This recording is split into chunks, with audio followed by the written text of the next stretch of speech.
Каква е разликата между това да отдаваш апартамент на нощувки или дългосрочно?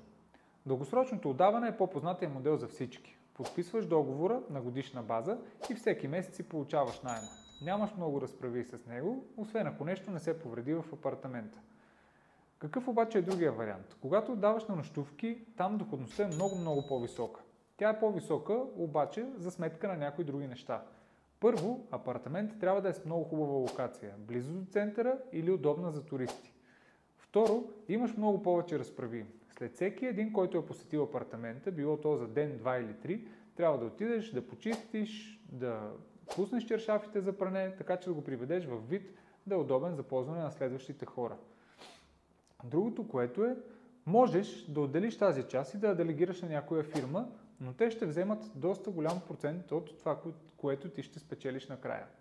И двете неща си имат и плюсове и минуси, просто трябва да решите кой за вас е най-добрият вариант. За още имотни съвети последвай ме.